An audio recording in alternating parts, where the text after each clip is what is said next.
Shalom, giving all praise, honor, and glory unto Yahweh Bahashem, Yahweh Shai Bahashem, Rachak Wadash. Double honors unto the head apostles of Great Millstone, who do rule well and teach well with sound doctrine. Shalom to the elders and the elder bishops of Great Millstone as well. Peace, love, salutations, and blessings unto the hopeful elect. A hearty shalom to the men out there on the highways and byways, highways and hedges, preaching and teaching in the chief place of concourse, making their bodies a living sacrifice, out there with the testimony of our Lord Yahweh Shai, who the world through ignorance calls Jesus Christ, which is the spirit of prophecy, which allows those men to go into the scriptures and bring out edification on a high level and understanding on a high level and lessons on a high level. And last but not least, a hearty shalom to the men of Valor Camp, New Jersey, NYC, South Carolina, Las Vegas, San Antonio, the DTA camp as well, Philly, Baltimore, Jersey, NYC, Atlanta.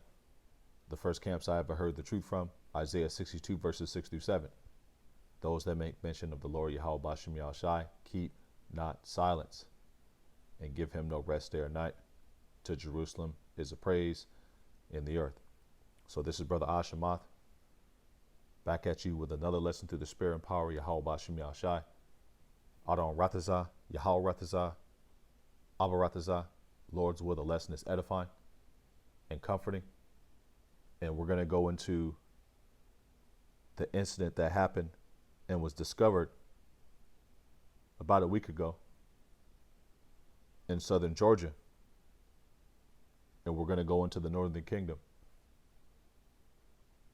And we're going to go into a few articles, artifacts, history, videos that show and prove that the people who you call Latinos and Native Americans and Hispanics are indeed Hebrew Israelites of the Northern Kingdom. So, with no further ado, we'll go into the article, and then we'll just jump right into the scriptures. And once again, Lord's will, may this lesson be edifying. So, the first article reads as such: U.S. Slavery 2021. Human trafficking ring trapped hundreds of migrant workers picking onions for 20 cents per bucket in South Georgia as part of a years-long $200 million operation that saw 2 die and another repeatedly raped. And this goes back to the curses. And we'll start there, but we'll go into the article a little further in detail and read a couple of these paragraphs. And it says a modern-day slavery ring was busted in Georgia where workers were raped, kidnapped, imprisoned in squalid camps, according to prosecutors. So the crooks raked in $200 million by luring over 100 desperate migrants from Mexico, the tribe of Issachar, and Central America, the tribe of Zebulun, Guatemala, down to Panama.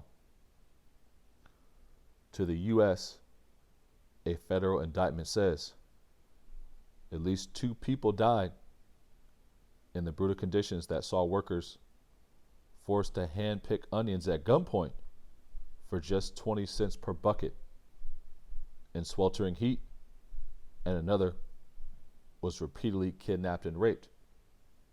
And this isn't the first time they've done this. When I'm talking about they, I'm talking about the so-called white men. Esau, Edom, Idumean, the tabernacles of Edom. They did this in the 1500s, the 1600s, the 1700s, the 1800s, the 1900s, and they're still doing it to our people to this day. This is proof of it. And this is also proof that these are Hebrew Israelites, man. So it goes into the conditions that they were kept in, squalid camps. You know, they were held at gunpoint. They had incidents where women were raped, you know. And that goes back to the curses. We'll start there and we'll build up. So this is the book of Deuteronomy, the 28th chapter, and we'll start with the 29th verse. And thou shalt grope at noonday, as the blind gropeth in darkness, and thou shalt not prosper in thy ways, and thou shalt be only oppressed and spoil evermore, and no man shall save thee, no man shall redeem thee. But who? The Redeemer, Yahushua HaMashiach. That's who's coming to redeem the elect of the nation of Israel, the remnant, who's coming back into remembrance of their heritage in these last days. And thou shalt betroth a wife, and another man shall lie with her. And you have that practice started, in the Americas. Better yet, that practice started in the Americas with Christopher Columbus and his goons, where they would rape the women, sell 9-year-old girls into slavery, and make them sex slaves. We'll go into a little bit of that history through the Spirit a little later on in this lesson. Thou shalt betroth a wife, and another man shall lie with her. And this also happened to the Southern Kingdom. And it's all over the movies. It's all over Hollywood. It's all over history. It's common knowledge that they did this to the Southern Kingdom, but you have to dig a little bit to find out that this happened to the Northern Kingdom, and it actually happened first. We'll go into a little bit of that history, Lord's will, later on in this lesson. Thou shalt build an house, and thou shalt not dwell therein. And who's building the majority of the houses when you go into these rural communities where Edomites live? You see the tribes of Zebulun and Issachar, for the most part, and that goes back to the curses. And also Judah, Benjamin, and Levi, when they arrived over here on slave ships in the early 1600s, they were building up the houses of their slave masters.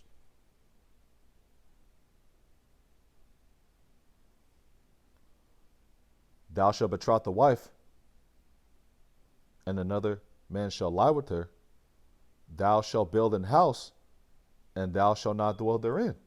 Thou shalt plant a vineyard, and shall not gather the grapes thereof. And you have the tribe of Issachar and Zebulun in Northern California and other places where they have wineries and so on and so forth doing that to this day, because that's a part of the curses. You don't see Ham, Canaan doing that. You know what I'm saying? They're not doing that over there for Esau, Edom, in the land of, Africa, which is named after the white man as well. It's named after Esau, Leo Scipio Africanus.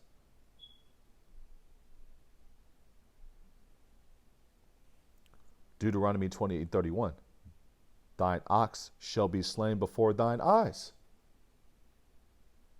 and thou shalt not eat thereof. Thine ass shall be violently taken away before thy face. And this happened to the tribe of Gad and the tribes of Reuben. Primarily Gad, where Esau, Edom would come in, speaking peaceably, make a contract with them, make a treaty with them, and he broke every single one of them. He made over 500 treaties with the tribe of Gad, and he broke every single one of them because this man's a liar. He's a thief. He's a vagabond. The same thief that Yahushua was talking about. The thief cometh not but to steal and to kill. He was talking about Esau, man. Deuteronomy 28:31. Thine ox shall be slain before thine eyes, and thou shalt not eat thereof. And when they were doing this, they were doing a military practice called blockade and siege, where they would cut off all the supplies to the city. The same thing they did in ancient Rome. In ancient Jerusalem, 70 AD, during the Roman captivity. The Romans did this to us, man. They cut off the supplies to the city, and they were able to sack the city, and basically, kick us out of the Holy Land in 70 AD. It was done by the Romans in the Roman captivity. Also, you know, side note, we were kicked out of Rome by Claudius Caesar because we were prophesying against the Roman kingdom, you know, and eventually Rome went down. And we're also prophesying in this current day against the modern day Roman regime, Rome 2.0, the revitalized Roman Empire. And Rome 2.0 is slowly starting to crumble bit by bit, piece by piece. Also, simultaneously, the house of David is being erected. Brick by brick, believer by believer, brother on brother. This house is getting built up, and it's tearing Esau, Edom's house down. And it starts out with this word. Back to the lesson. Deuteronomy 28:31. Thine ox shall be slain before thine eyes, and thou shalt not eat thereof. Thine ass shall be violently taken away before thy face, and shall not be restored to thee. Thy sheep shall be given unto thine enemies, and thou shalt have none to rescue them. Thy sons and thy daughters shall be given unto another people. Slavery. And this happened to both the northern and southern kingdom, with the northern kingdom going into slavery first in Babylon the Great in the late 1400s and early 1500s. And thine eyes shall look and fail without longing for them all the day long, and there shall be no might in thine hand. Because Yahweh Bashim Yahshai blessed Esau, Edom with the sword, and they came over here with swords and muskets, and Gad met them with open arms, being peaceable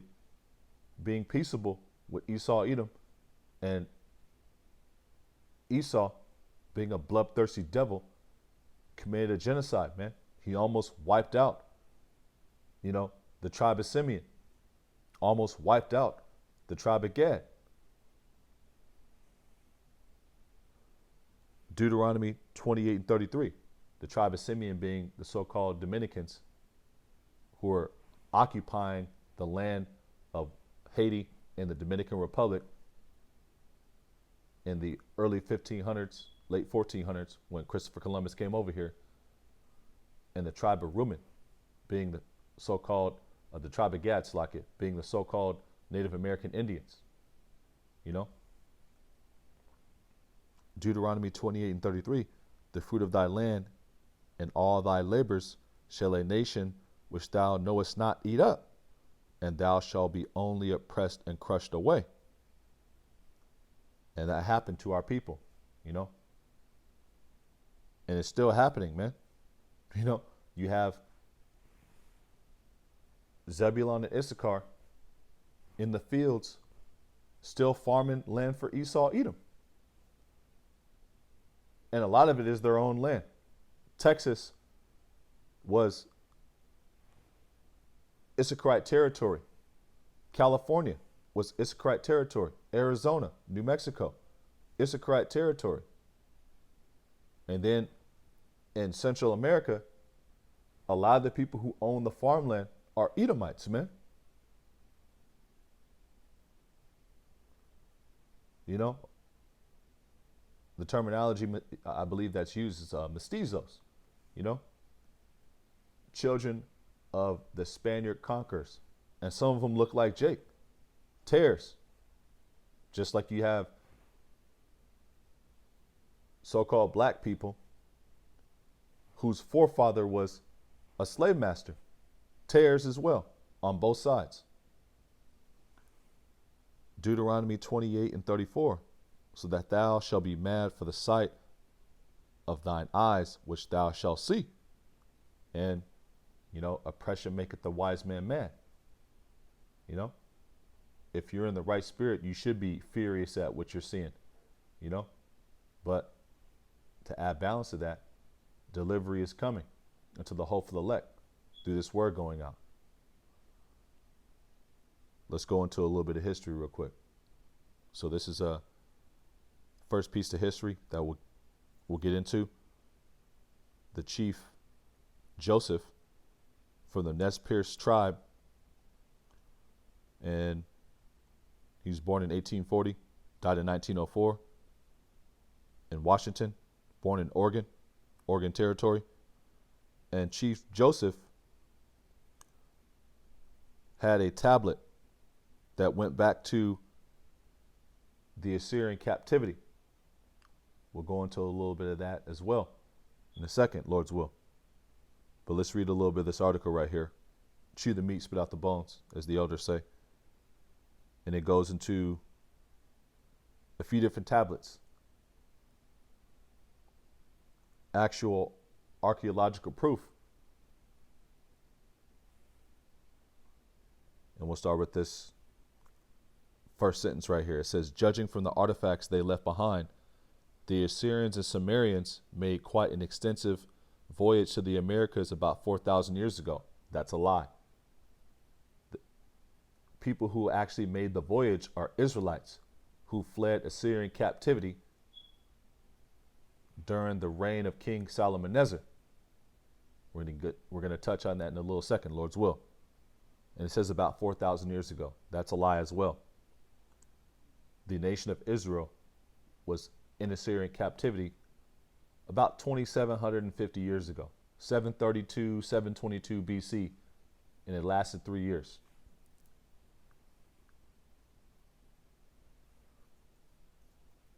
But we'll go into the Chief Joseph cuneiform tablet. And it reads as such: the most famous piece of evidence passed down among the Nez Perce tribe of Montana. So the Nez Perce tribe is of Montana, Salakia. I thought it was of Oregon. Was a strange cuneiform tablet known to us as the Chief Joseph tablet. Housed in the museum at West Point, this tablet was photographed by Warren C. Dexter in 1991. The tablet was taken from, some say gifted by, it was taken from him because he surrendered. Chief Joseph, when he was captured in 1877, so he was captured, better yet.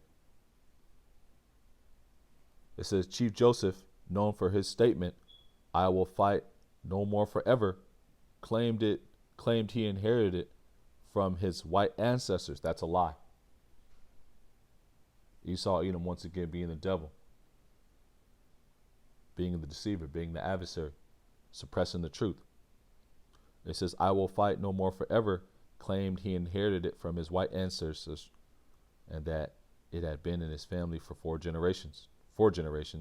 He carried the inch-square baked tablet in the medicine pouch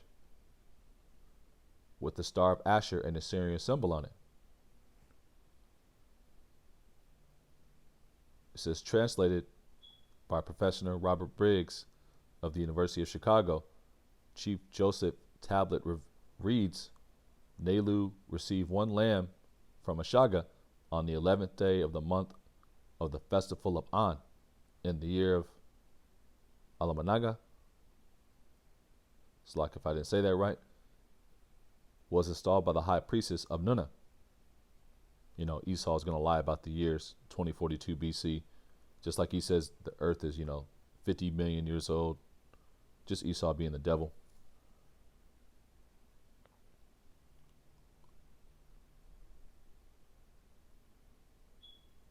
And the tablet is written in Assyrian Hebrew, Assyrian style Hebrew,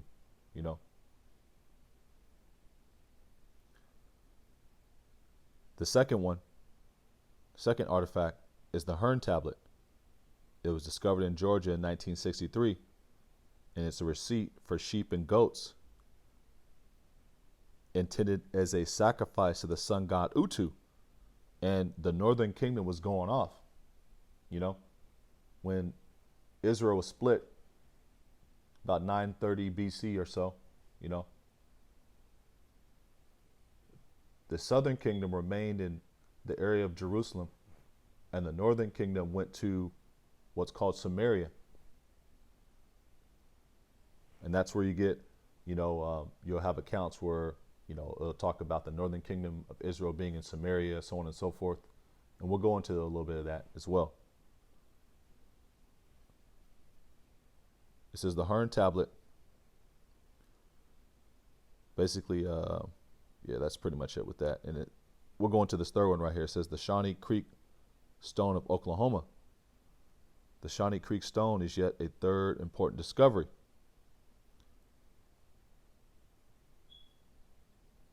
Yep. And this is also a stone that has basically idolatry on it, you know? Because Jake was going off. Idolatry in the form of to the goddess Inanna. You know, Jake just going off. So it says, just in the interest of time, we'll get this last little paragraph right here. So we have one tablet, 2042 BC, that's a lie, that is Assyrian, and one tablet that is 2040 BC, that is Sumerian. We'll get where that ties in to the lesson right now. So let's go into the book of 1 Chronicles, the 5th chapter and the 26th verse.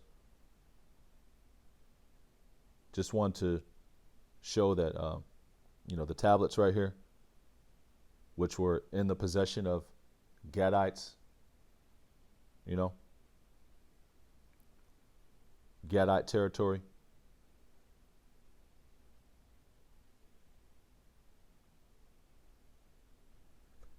Further, so this is the book of 1 Chronicles, the 5th chapter and the 26th verse. Slakia. Let's go down to 18. So this is 1 Chronicles 5 and 18. The sons of Reuben and the Gadites and half the tribe of Manasseh, of valiant men, men able to bear buckler and sword, and to shoot with bow. What are the so-called Native Americans famous for? Bows and arrows, you know, and skillful in war. Were 40,703 score that went out to war. And they made war with the Hagarites, with Jeter, with Nephish, and Nodab. And they were helped against them, and the Hagarites were delivered unto their hand, and all that were with them, for they cried to Yahweh in the battle, for he was entreated of them, because they put their trust in him. And they took away their cattle, and their camels 50,000, and of sheep 250,000, and of asses 2,000, and of men 100,000. And there fell down many slain, because the war was of the Most High, and they dwelt in their steads until their captivity. What captivity? Well, it's going to go into that in a second. 1 Chronicles 5 and 23. And the children of the half tribe of Manasseh dwelt in the land. They increased from Bashan unto Baal-Hermon, to Shinar, and into Mount Hermon. And these were the heads of the houses of the fathers, even Epher, and Ishi, Eliel, Azriel, and Jeremiah, Hodaviah, and Jediel, mighty men of valor, famous men, and heads of the house of their fathers. And they transgressed against the power of their fathers, and went whoring after the gods of the people of the land, whom the Most High destroyed before them. So they were in Samaria going off. And that's how you got Slakia tablets that have, you know, basically heathen gods on there, you know, receipts for sacrificing unto heathen gods, you know. Jake just going off.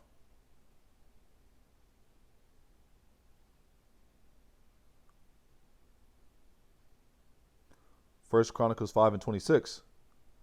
And the God of Israel stirred up the spirit of Pul, king of Assyria, and the spirit of Tilgal-Pineser, king of Assyria, and he carried them away, even the Reubenites and the Gadites and half the tribe of Manasseh, and brought them to Halah and Habor and Hara and to the river of Gozan unto this day. So, you know, Jake was going off, and Yahweh Bashim Yahshai stirred up the Assyrians, you know. Let's go to 2 Kings 15 and 29. And the days of Pekah, king of Israel, came Tilak-Bizir, king of Assyria, and took Ijon and Abel-Makkah,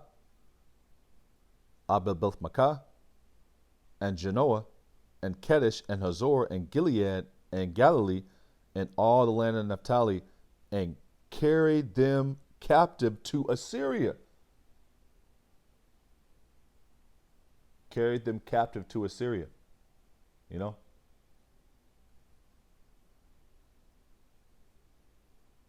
This is the book of 2 Kings, the 17th chapter. And you'll see where this ties all in a second, to the Spirit. Slakia. The book of 2 Kings, the 17th chapter, and the first verse. And it reads as such. In the 12th year of Ahaz, king of Judah, began Hoshea, the son of Elah. Slakia, I'm going to start from the top. In the 12th year of Ahaz, king of Judah, began Hoshea, the son of Elah, to reign in Samaria over Israel 9 years. So the northern kingdom was in Samaria, and the southern kingdom was around the land of, around the city of Jerusalem, you know, Judea.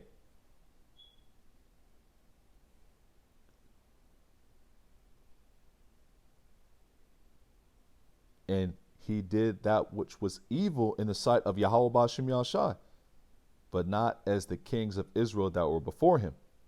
So, you know, Jake was just going off, man. And then what happened? Yahweh Bashim Yahshai stirred up Shalmaneser. And against him came up Shalmaneser, king of Assyria. And Hoshea became his servant and gave him presents. And the king of Assyria found conspiracy in Hoshea, for he had sent messengers, so king of Egypt, and brought no present to the king of Assyria, as he had done year by year. Therefore the king of Assyria shut him up and bound him in prison. Then the king of Assyria came up throughout all the land, and went up to Samaria and besieged it 3 years. Then what happened? In the 9th year of Hoshea, king of Assyria, took Samaria and carried Israel away into Assyria, and placed them in Halah and in Habor by the river of Gozan, and in the cities of the Medes. So Jake was going off, and then Yahweh Bashim Yahshai stirred up Shalmaneser to basically, you know, take Israel into Assyria.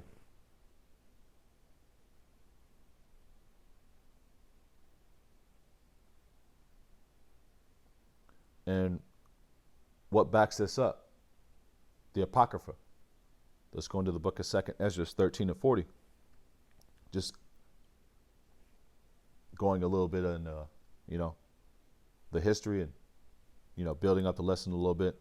So this is 2nd Ezra 13 and 40. These are the 10 tribes which were carried away prisoners out of their own land in the time of Hoshea, the king whom Shalmaneser, the king of Assyria, led away captive. And we were just going over that account right there, you know.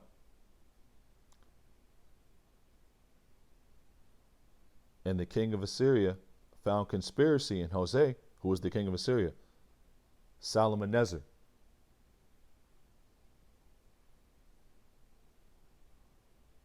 These are the 10 tribes which are carried away prisoners out of their own land in the time of Hosea, the king whom Salmanasar, the king of Assyria, led away captive, and he carried them over the waters, and so they came into another land. And that's how you have Gadites, Reubenites, Issacharites that have Assyrian Hebrew writing on tablets.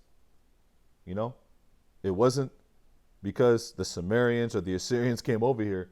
They were living in Samaria, northern Israel, the northern kingdom, where the northern kingdom dwelt, and the Assyrian king came and took them captive.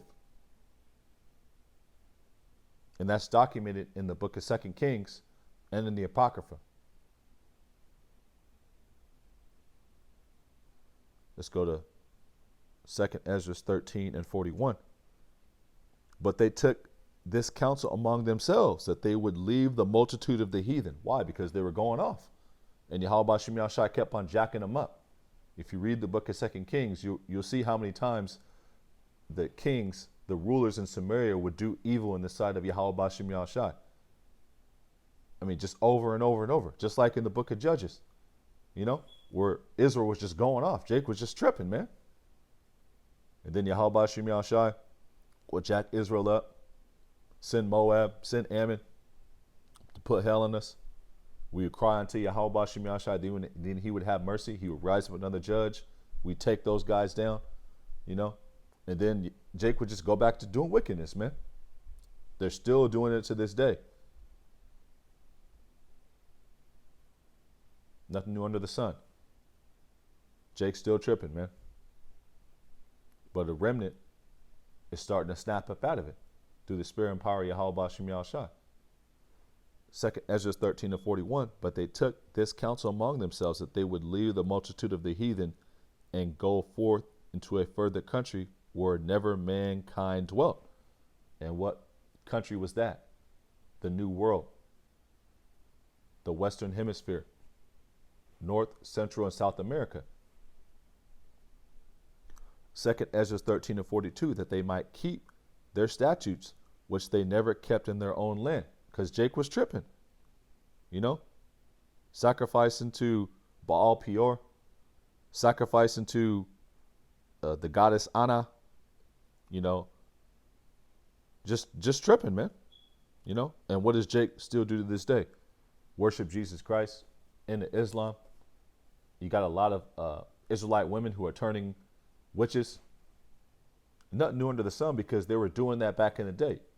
If you want to learn about it, go read Jeremiah, the 44th chapter. And other instances in the scriptures where just Jake is tripping, man. Nothing new under the sun.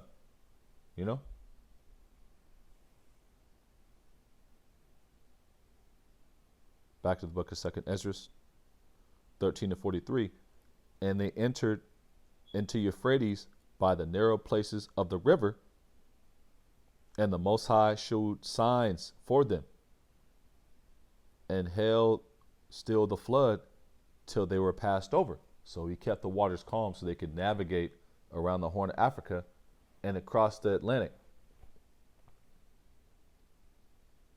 And he showed signs, in the form of signs from the heavens, chariots and so on and so forth. 2 Ezra 13 to 45, for though that country there was a great way to go, namely a year and a half, and the same region is called Arsareth. Now, if you go into the Jewish Encyclopedia and look up the land of Arsareth with a Z, you get a little history on it. It says Arzareth, Arzareth. If you look it up in the Apocrypha, because Esau Edom's a liar, it'll be with the S. Now, just like in this article right here and other articles, it says that Chief Joseph said he inherited the tablet that had a receipt for, a lamb and the sale of a lamb, you know, in Assyrian Hebrew that was changed to fit the Assyrians' customs and so on and so forth, because they changed our language, you know, and they changed the way we wrote it when we went to Assyrian captivity, you know. They say that he inherited that from his white ancestors. That's bullshit. You know, that's bullshit, man. But that's just Esau Edom being a liar. And pardon my Persian when I say it like that, but that's just the 100% truth. If you look up Arzareth with a Z, it'll say the land, the name of the land, Slaki beyond, the name of the land, beyond the great river, far away from the habitation of man, which the 10 tribes of Israel will dwell, observing the laws of Moses until the time of the restoration, according to 2 Ezra 13 and 45. Columbus identified America with this land. And if you watch the movie 1492, you can actually see Ezra, who's played by, slipped my mind, Kevin Costner, mention the book of Ezra, you know, mention the prophet Ezra, because he was reading the book of 2 Ezra, because he wanted to find more slaves. Let's go on to Christopher Columbus. The crimes of Christopher Columbus. Why he was brought back to Spain in chains. Because he's a bloodthirsty devil, man. That's why. That's the legacy of the Edomites. Bloodthirsty devils. Liars.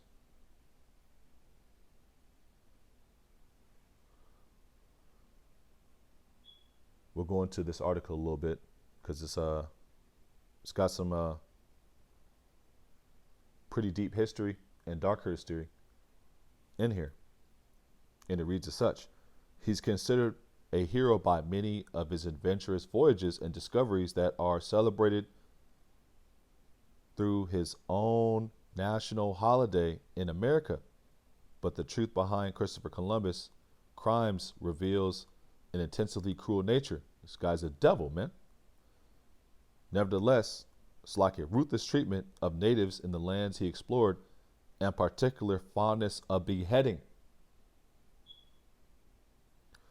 Even by Spanish Inquisition standards, he was seen as a vicious colonial governor, a vicious criminal, and suffered consequences for his savagery. And then later he was pardoned. We'll get to that in a second. And given his money back. Columbus enslaved natives. When Columbus arrived in the Bahamas in 1492 in the Dominican Republic,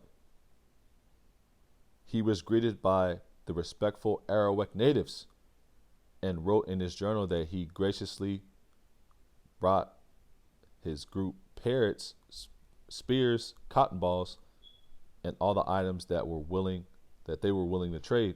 Clearly, the unarmed Arawaks were no threat, but Columbus took advantage of their hospitality and manipulated them into acting as servants. He wrote in one of his journal entries, as soon as I arrived in the Indies, on the first island which I found, I took some of the natives by force in order that they might learn and give me information of whatever there is in these parts, where gold was, you know, where precious stones were, you know, things that he could take back to Spain. When Columbus traveled home from the Caribbean, he loaded up 17 ships. We'll get into those ships in a little second later on, Lord's will. With 1,200 men, the ships later on, to return to the islands and capture the natives as slaves. He locked 1,500 Arawaks in cages in 1495, and the best slaves were shipped back to Spain. And that goes into the curses as well. And this happened to the northern kingdom in the Western Hemisphere before Judah, Benjamin, and Levi. Let's go into a quick precept, real quick. Actually, we'll get that. Slucky.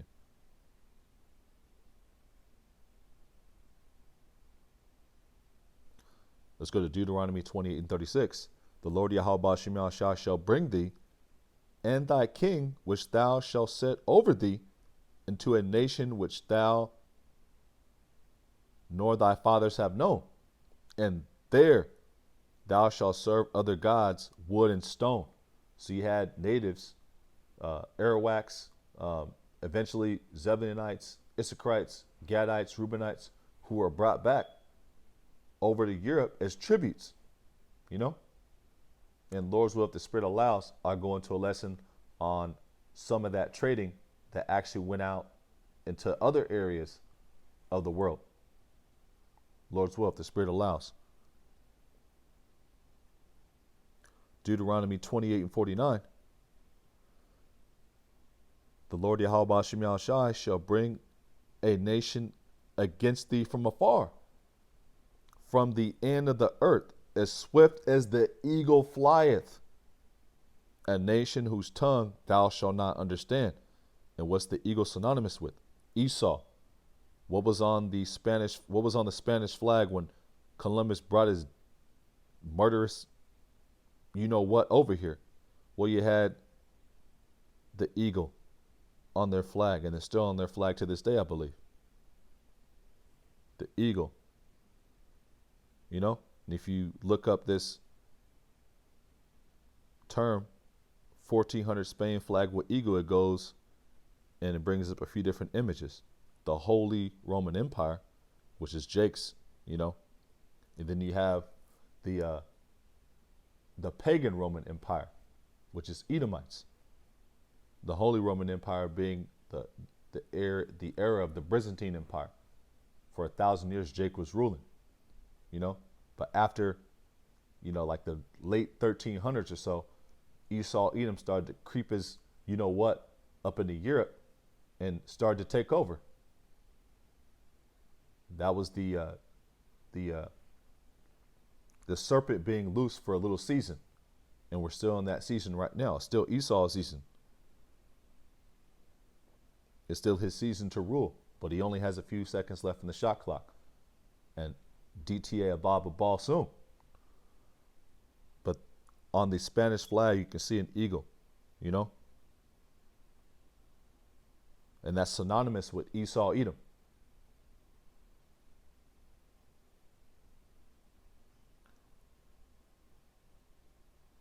Let's go back into Christopher Columbus, Slovakia, and keep on reading about this devil right here. So he locked 1,500 Arawaks in cages in 1495, and the best slaves were shipped back to Spain, but many of them never reached the country. Why? The harsh conditions of the journey killed 200 of them, and there may have been more. And when their slave ships arrived, the Spaniards were often too tired to untie their captives, so they just beheaded them. Let's read it again. The Spaniards were too tired to untie their captives, so they just beheaded them. That's Esau's nature.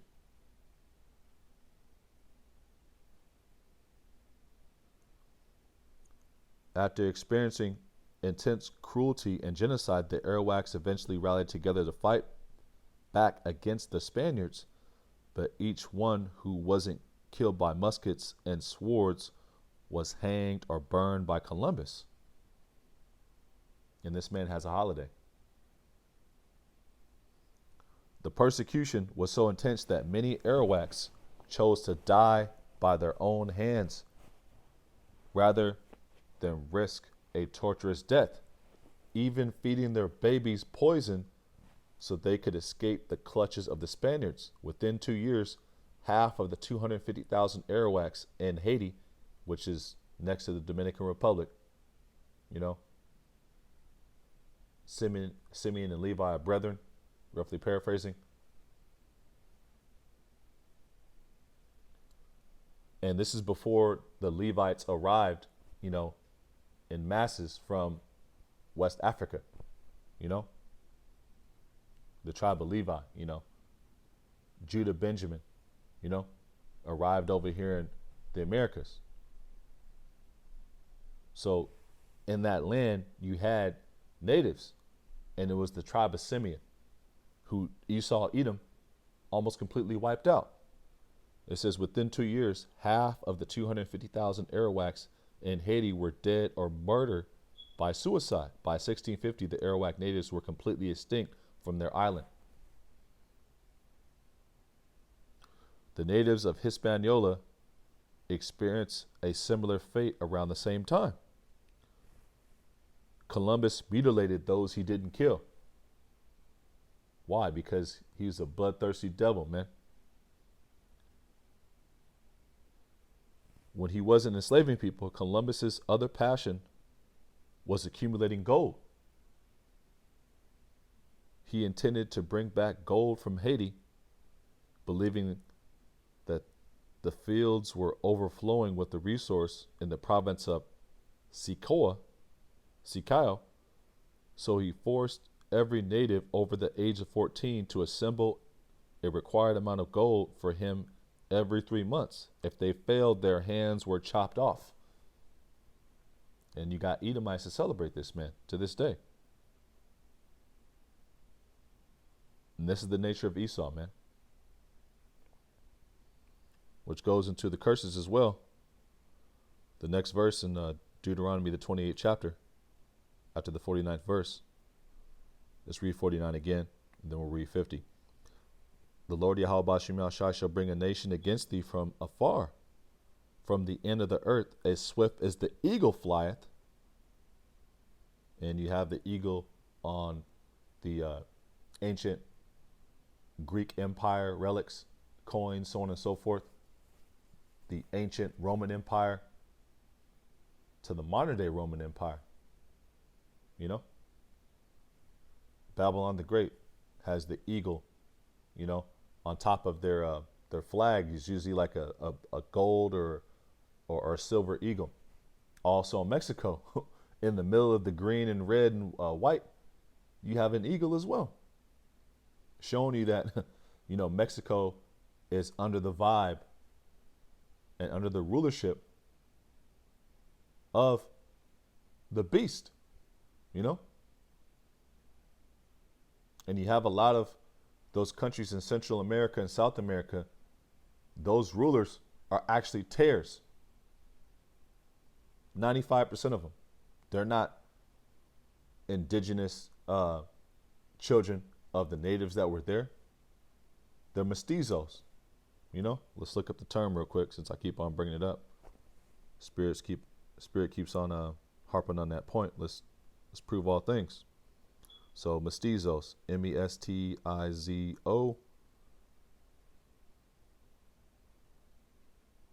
A mestizo, you know?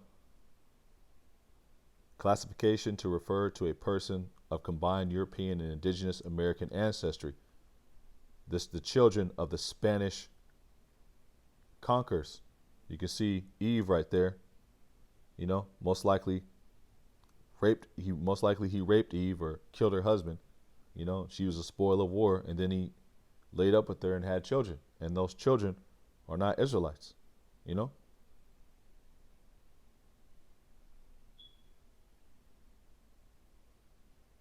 Slacky.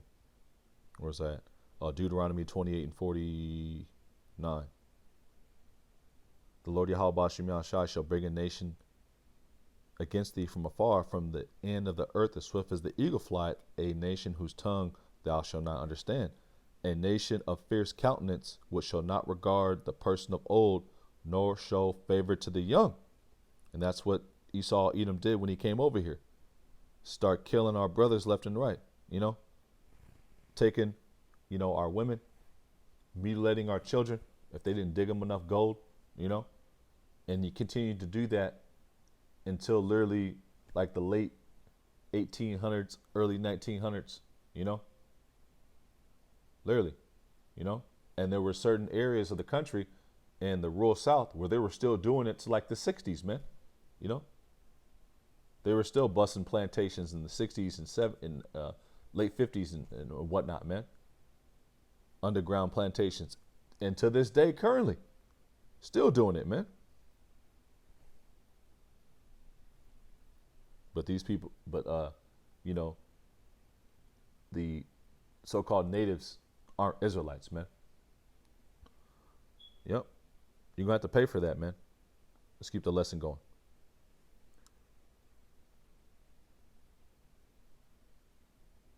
Slakia. If they failed, their hands were chopped off, and it was especially cruel. It was an especially cruel demand because there was never any gold on the island, only some dust in the water. Many tried to escape because they knew that there was no hope, so Columbus sent his men to hunt them down and kill them. So that's just the nature of Esau Edom. Columbus, the sex trafficker. While Columbus dehumanized all natives, he exploited native women even further. That's where you get the mestizo babies, because all of his men did it as well. You know, a good number of his men, better yet. He once kidnapped a native Caribbean woman, a Simeonite most likely, stripped her naked, brought her back to his ship, and placed her in the room of one of his men. According to an account of Suino himself, he enthusiastically attempted to rape her, but the woman fought back and scratched him deeply with her nails. Yep. Eventually, it came down to this. According to a letter to an acquaintance of the Queen Donna Juana de la Torre, Columbus also ordered native girls as young as 9 years old to be sold as sex slaves.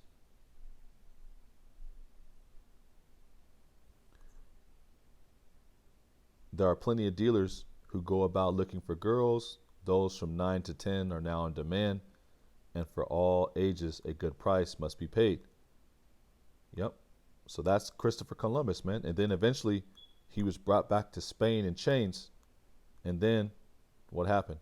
It says Columbus returned to Spain in chains about 1500. Colonius complained about the monarchy, and a royal commissioner dispatched to Hispaniola, arrested Columbus in 1500 and brought him back to Spain in chains. But eventually he was exonerated and he was given his wealth back, And then that goes into Zechariah 11:5, which they're still doing to us to this day. Because he killed a lot of people, man. He had a lot of blood in his hands. He killed, hundreds and hundreds of thousands, And then what happened? He got acquitted. And you have Edomites doing that to this day, Constant case after case after case. Police shootings, so on and so forth is the modern day version of it. But think about all those hangings, all the lynchings, all the mutilizing of our people, man. All the women who died from being raped to death, the babies you fed to alligators. You're going to have to pay for all that, man. Zechariah 11:5, whose possessors slay them and hold themselves not guilty, and they that sell them say, blessed be the Lord, for I am rich. And their shepherds pity them not. And that's Esau Edom's mentality. He's not in trouble as other men, but he's not knowing his day is coming, man. And the evidence of him being Esau Edom is overwhelming. And that's why he tries to throw that stigma of Esau Edom on the Arabs. Oh, there's no Esau Edom. No, there's Esau Edom, and you're him. The evidence is overwhelming. Also, the people who you call Native Americans, Hispanics, Latinos, they're Israelites. Let's go into another piece of evidence. The Downtown Des Moines Historical Museum exhibit. So if you go into this exhibit, I actually found this find on social media. If you go into this this museum right here, right? It's in Des Moines. There's an exhibit that has Native American artifacts from the tribe of Gad, you know. And if you look at the clothing right here, Salakia, what do you see? Just put that up close so you can see it. And I actually have it in my phone. I'll just pull it up on my phone because it said the image is copyrighted. Let me see, Salakia. It's in my phone, I believe. Yep, right here. Boom. The border of blue, and then the fringes. You know? And going back to what came out in Numbers, the 5th chapter, I believe, it says that the Gadites were expert in war, you know, with the axe and so on and so forth. What do you have right next to the borderline of blue and the fringes? Well, you got spears, you know? Man, you know? And then you got, oh man, I didn't even see this. You know? You got the necklace right there. Beautiful, man. And let's just read where it says the men of war. Yep. 1 Chronicles 5:18. The sons of Reuben and the Gadites. The sons of Reuben being the so-called Seminole Indians. The sons of the Gadites. The tribe of Gad.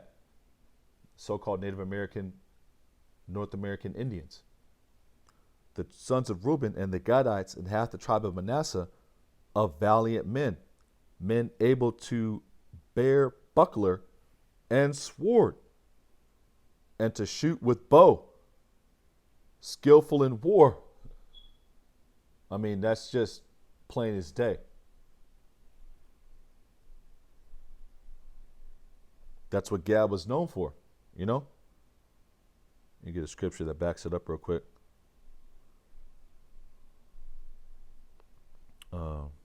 Look, enlargeth Gad.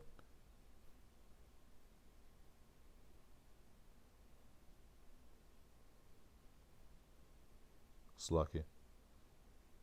Yep. Deuteronomy 33:20. And of Gad he said, blessed be he that enlargeth Gad. He dwelleth as a lion and teareth the arm with the crown of the head. And that's what Gad was known for, scalping, man. Scalping Esau, Edom. You know, tearing the arm with the crown of the head, man. And through the spirit and power of Yahweh Shem Shai, this word is getting on Esau, Edom's head, man. And the evidence is overwhelming. You know, you got the border of blue right there and the fringes on the Gadite old school clothing. And that proves 2nd Ezra, the 13th chapter, as well as a few other pieces of evidence that's going to come out in this lesson through the spirit and power of Yahweh Shem Shai.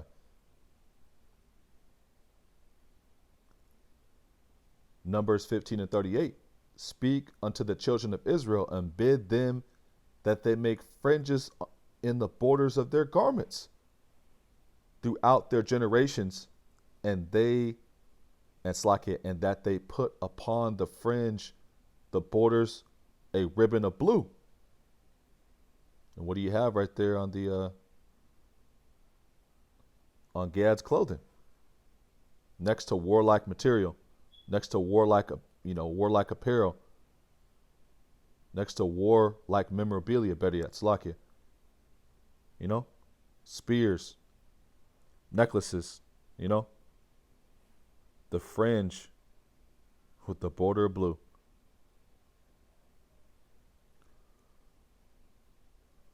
Numbers 15:39, and it shall be unto you for a fringe, that ye may look upon it and remember all the commandments of the Lord Yahweh Shem Shai, and do them, which is prophecy. You know? Let's just read it again. 2nd Ezra 13 and 40.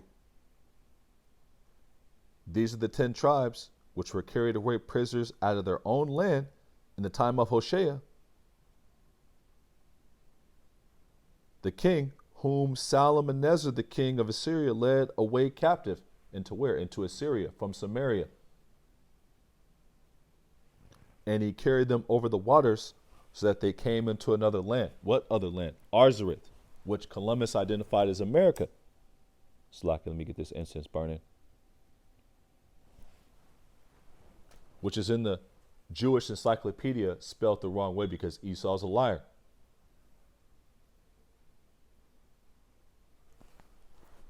Second Ezra 13 and 41. But they took counsel among themselves that they would leave the multitude of the heathen and go into a further country where never mankind dwelt, to do what? Which they may keep their statutes, which they never kept in their own land.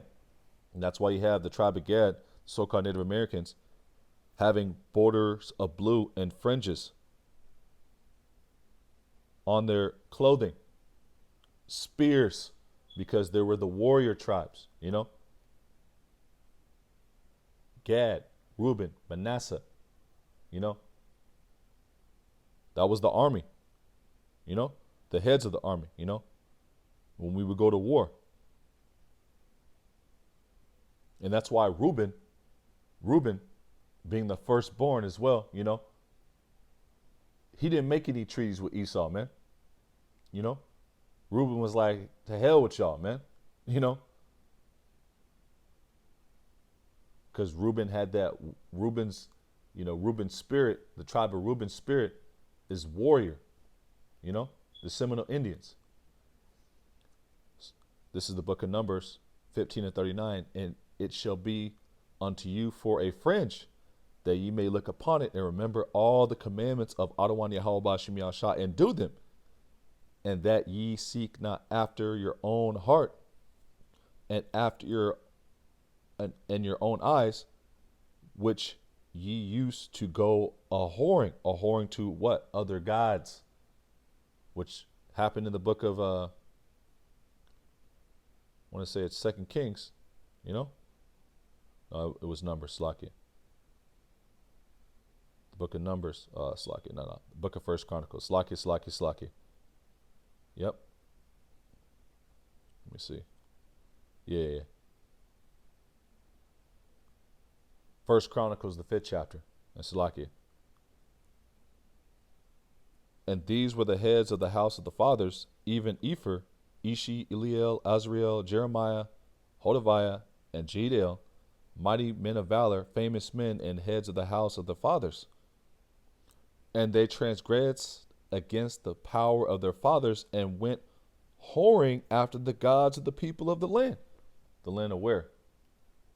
Samaria, you know? Doing as the heathens do, going and whoring after their gods. Just like we did when we were in Babylon, going after Baal Peor. Just like we did when we were in Egypt, sacrificing to Molech. Just like we did when we were in the Greek captivity, you know? Burning incense to Zeus and pigs on the altar to Zeus, just like we did in Rome.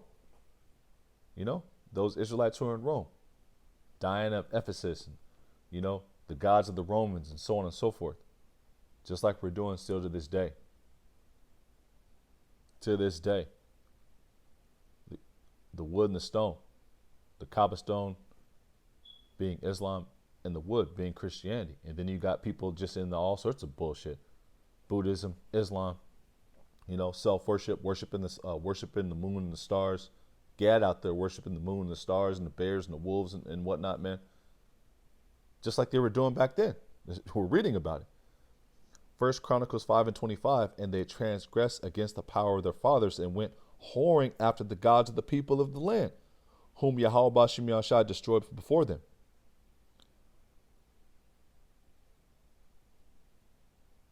Let's go into the Las Lunas Stone, which is in New Mexico, which before Esau, Edom came around and started taking land, it belonged to the tribe of Issachar. You know, that was Issacharite land.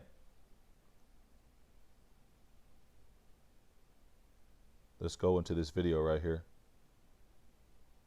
And the Edomite said in that clip that the Lord's name is Yahweh. All right? Again, at dawn, he starts writing again. He keeps on going. Somewhere along the line here, he realizes, oh shoot, I forgot a commandment. I forgot a commandment. I just went from delivery from a from Egypt and the house of bondages, and or slaves or whatever, servants, the house of servants, and I started right into not making yourself a idol. You know, I started right into that, and then he realizes somewhere along the line, at what point, like he looks like he continued to write, not to take up, not to uphold. Et down here, that's missing. The aleph is gone. The ta is there. Et Shem, Yahweh, the name of the Lord. Don't take up the name of the Lord. Yeshua. Yeshua, for not.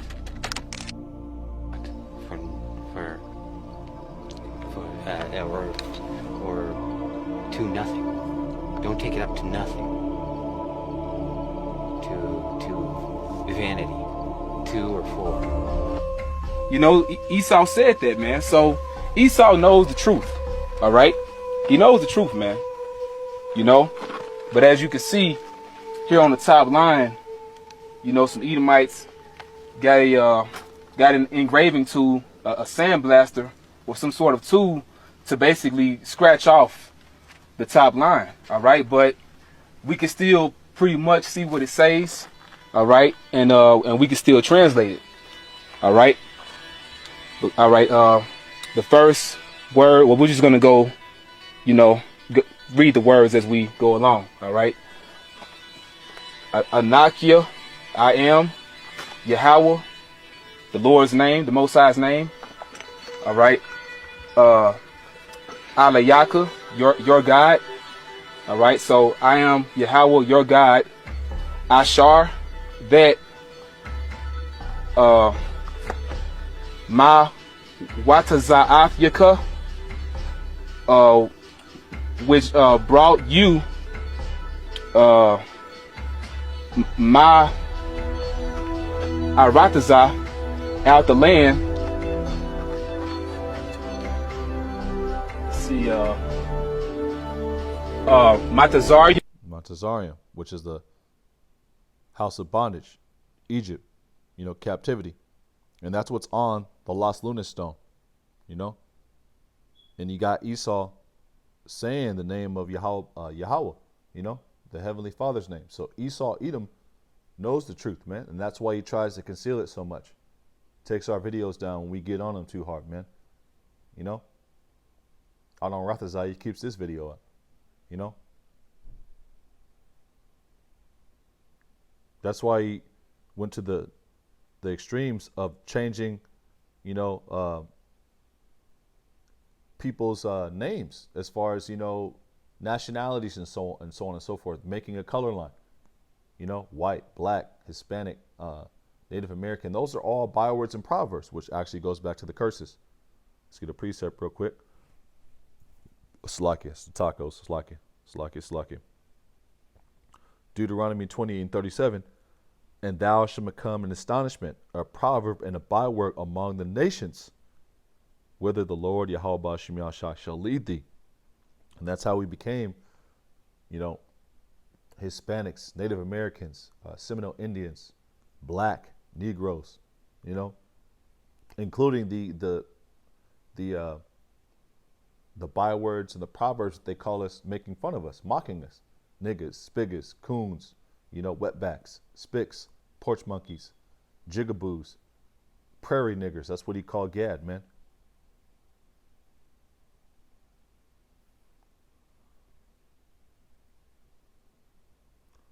Let's go into the next stone right here, the Ohio Decalogue stone, you know, and we'll let the beloved Elder Kazak narrate it. Slaki.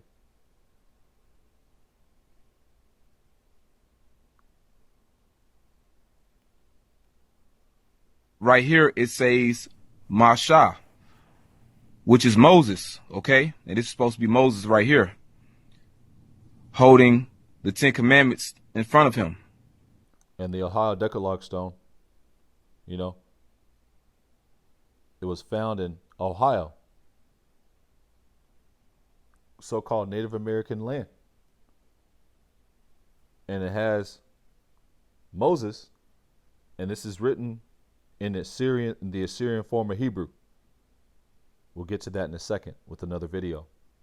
But let's let the beloved elder do the narration right here. Right here it says Masha, which is Moses, okay? And this is supposed to be Moses right here, holding the 10 Commandments in front of him. Let's say Masha, which is Hebrew for Moses, and his name means drawn out. And this is the beginning of the Decalogue stone. It says Asherah Hawatazah Ath Yaka Ma'aratazah Matazarium. So Asherah, who Hawatazah Ath Yaka brought you Ma'aratazah out the land Matazarium of Egypt. Right here it says, and this is on the bottom here, it says Mabayath Ibadium. Mabayath, out of the house, Ibadium, of bondages or of slaveries.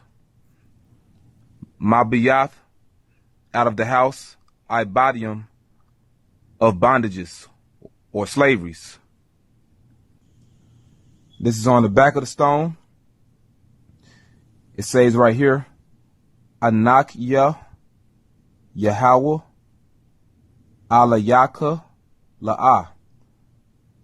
Anakya, I, Yahweh, the name of the Most High, Alayaka, your God, or God of you, La'ah, not.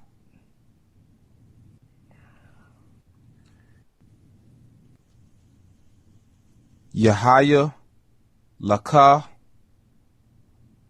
Alahayim, Akar, Yum, Al, Panya. Yahaya, he shall be, or shall be, Laka, to you, Alahayim, powers or gods, Akar, Yum, others, Al, before, Panya, my face. So you shouldn't worship any other gods. That's the 10 Commandments right there, you know, and I mean, it's just overwhelming with the amount of archaeological evidence that's in North America and so on and so forth, that these are Hebrew Israelites, man. Let's go into an account from lost tribes and promised lands. And we'll read this part right here. Let's leave no stones unturned in this lesson. And it says, waving a high banner in the air. And this is on page, I believe, 364, I believe. And correct me if I'm wrong, you know. Waving a high banner in the air, the Indian guide was greeted by a puff of smoke far beyond the other bank of the river. In response to his signal, two men waited. Eventually, a canoe appeared bearing 3 men and a woman, all of them Indians of the tribe of Reuben.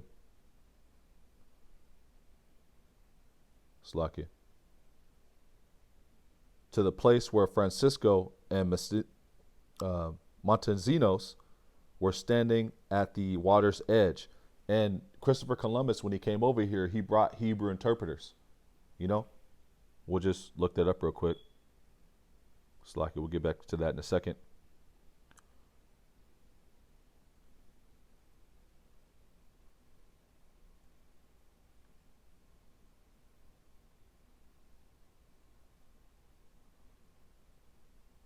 And Slakia, if the lesson's a little all over the place, but you know, Lord's will, it's edifying and informative.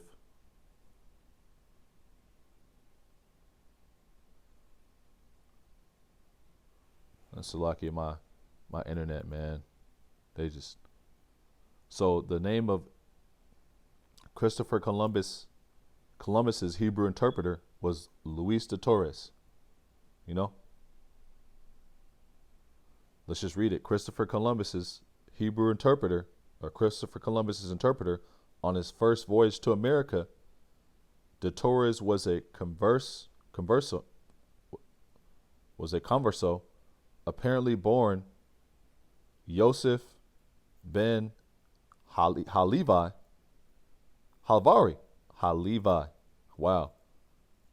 And you had the tribe of Levi that were spread, you know, everywhere Israel was, you know. You had Levites. Chosen by Columbus for his knowledge of Hebrew. Wow. Can't make this up, man.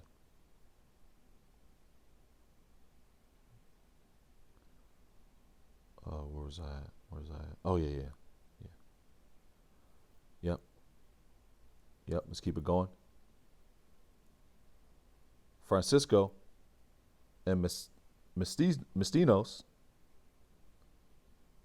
Slakia, were standing at the water's edge. The woman got off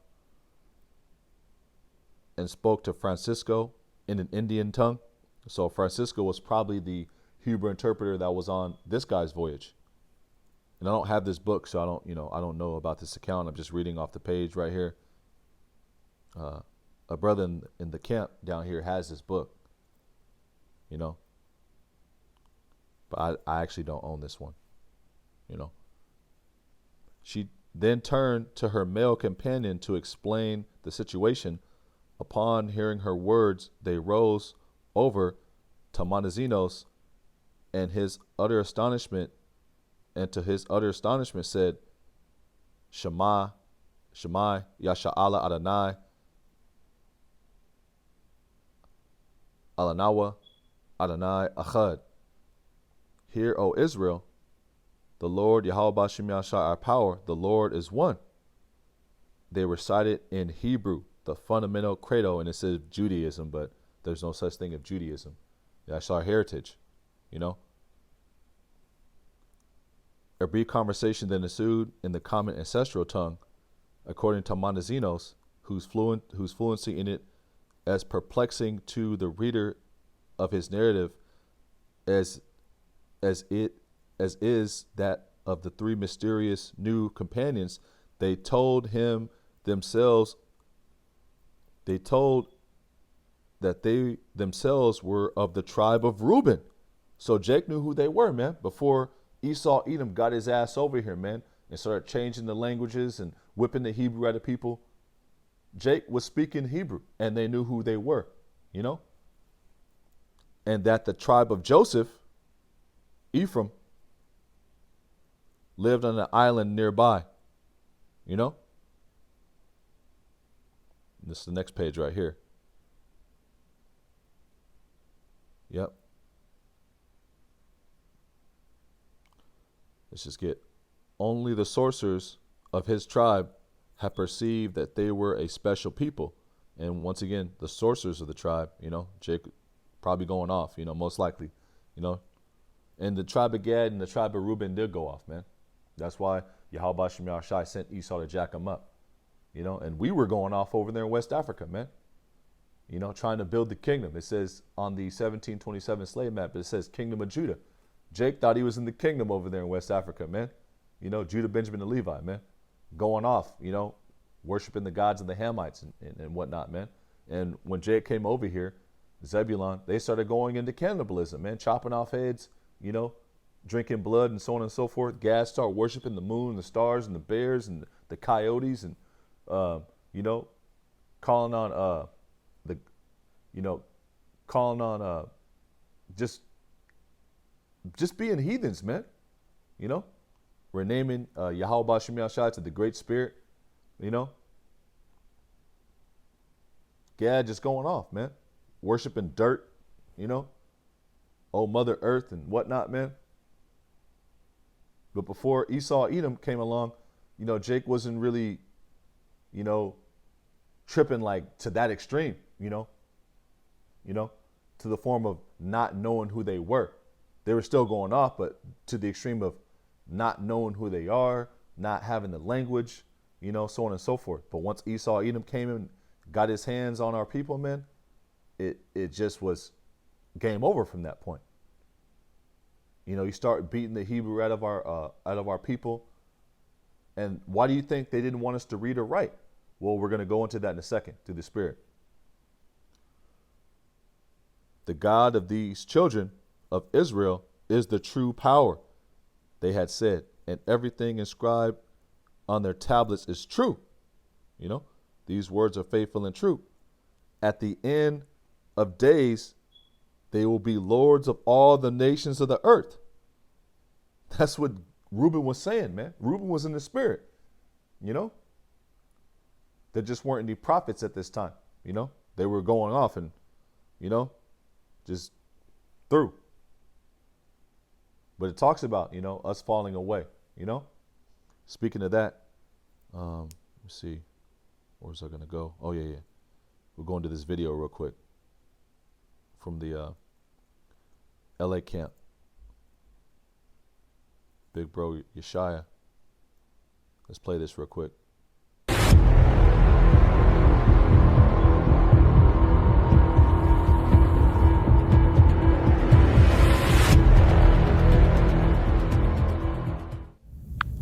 Did you know that Spanish, being the dominant language in Mexico, is actually relatively new? In 1820, only 200 years ago, the census reported that 60 to 70% of Mexico was still speaking an indigenous language, meaning that most of your great-great-grandparents were speaking Native American languages. Again, our history is suppressed. Our identity is suppressed as indigenous peoples. It is our responsibility to reconnect, decolonize, and love ourselves. Fight settler colonialism. Thank you. Shalom, Kahala Yahweh Ba'Shem Yahushai, Ba'Shem Ruach HaKodesh. Double honors my teachers, the apostles and elders of Great Millstone. Peace and mercy to the elect, who are the house of David reborn again in this generation. And shalom to the 130 Asherallah, who today are known as the Negroes, Latinos, and Native Indians, who before losing their true heritage were known as and still are the true Hebrew Israelites of the Holy Bible. In today's lesson, we're going to talk about the tribes losing their ancestral heritage, right? In that video we just seen with that Issacharite, or it could be a Gadite, right? But basically that Northern Kingdom Israelite, he brings out some facts, right? How the dominant language of Southern America is Spanish, right?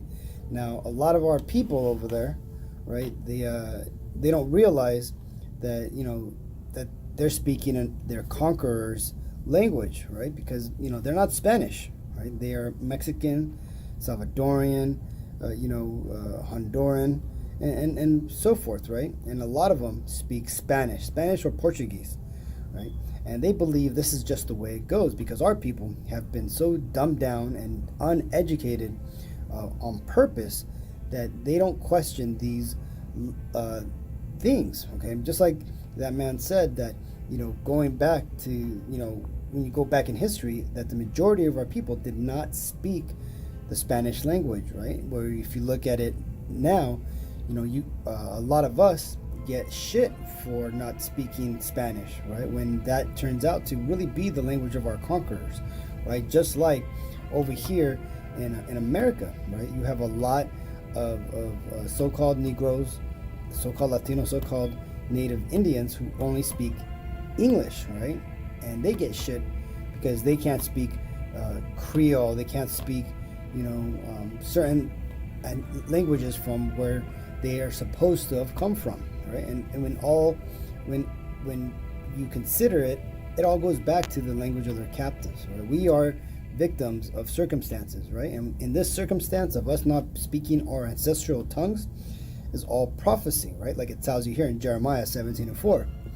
And thou, even thyself, shalt discontinue from thine heritage that I gave thee, and I will cause thee to serve thine enemies in a land which thou knowest not, for ye have kindled a fire in mine anger, which shall burn forever, right? And this is actually talking about us Israelites, right? How the Lord would ultimately cast us out of the land of Israel and make us serve our enemies, right? And not only will we serve them and we would, have to go to them for everything, but that we would also take on their language, right? There's a... Slakia, forgot a precept. That reminds me of another precept and the curses. Let's go to Deuteronomy 28 and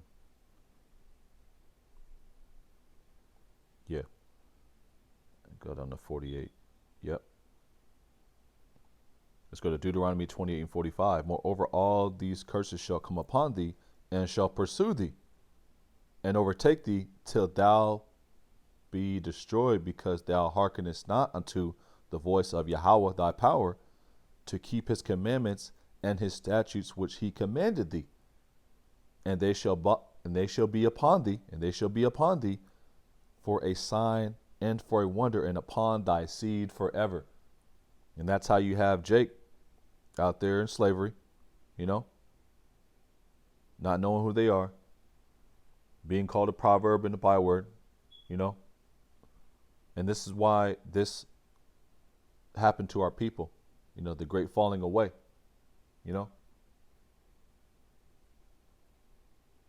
But now a remnant is coming into the remembrance of who they are through the spirit and power and mercy of Yahweh Bashim Yahushai. And what the brother was going into in the video is this right here. I'll just bring it up because he's he's paraphrasing it. Deuteronomy 28 and 48.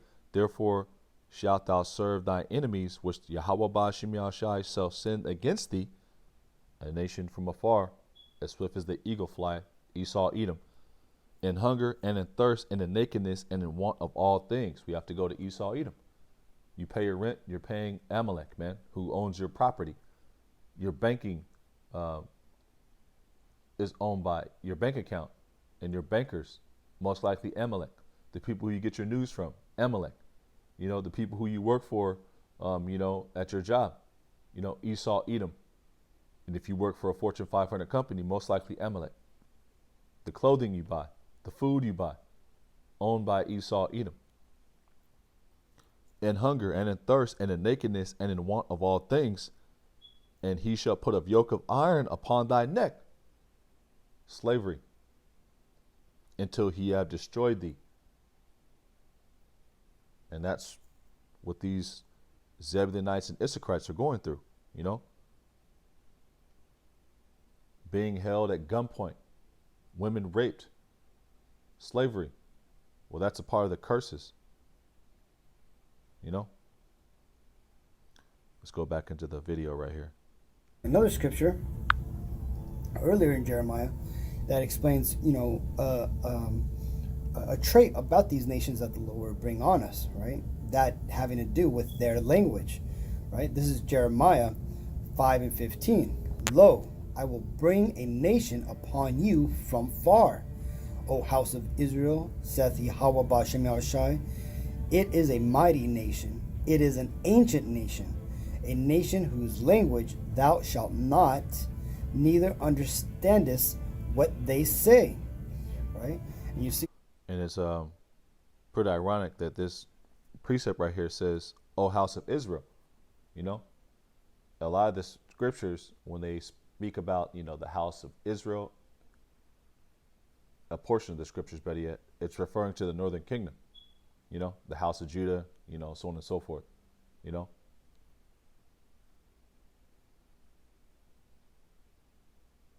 Because, you know, once again, Israel was split, the northern and the southern kingdom, you know, just want to bring that up.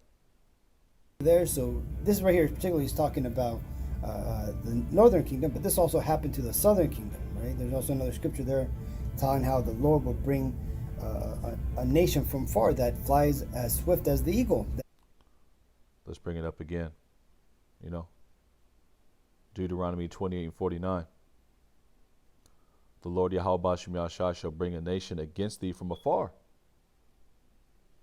from the end of the earth, because Esau, Edom, came from the eastern hemisphere and he came over here to Babylon the Great, you know.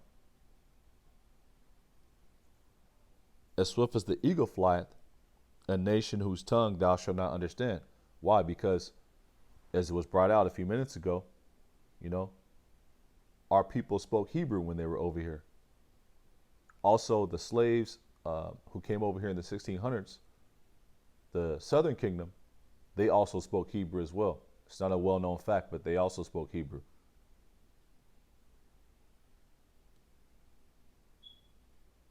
That, you know, whose language we shall not understand, right? That particularly fell upon the southern kingdom, right?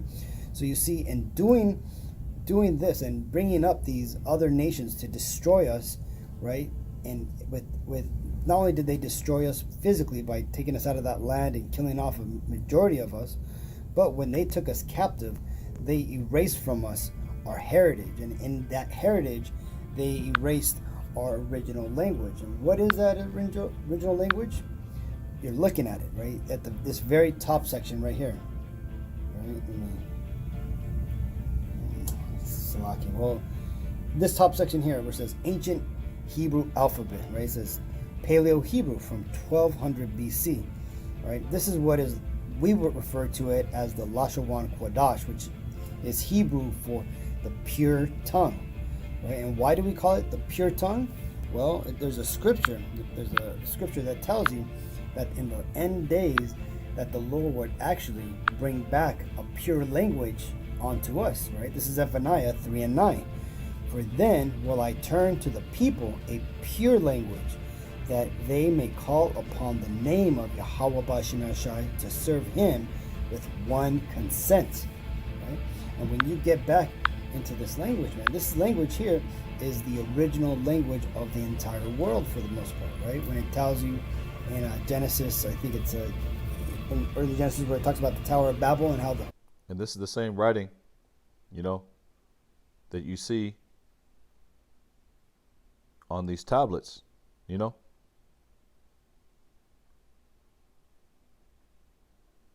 Same writing you see on these tablets, man. You know. Also the same writing on the Lost Lunar Stone, you know, whether it be Assyrian or Paleo, you know. And sometimes Gad, they would mix, you know, Paleo with Assyrian, you know. But this one has Paleo. You can see it's the Paleo, you know. Most of the characters are Paleo, you know.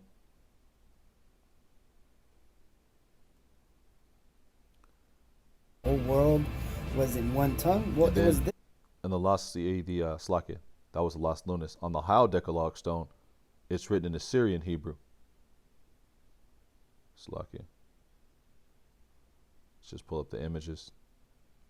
You can see that that's Assyrian style, you know. Looks totally different than Paleo, you know.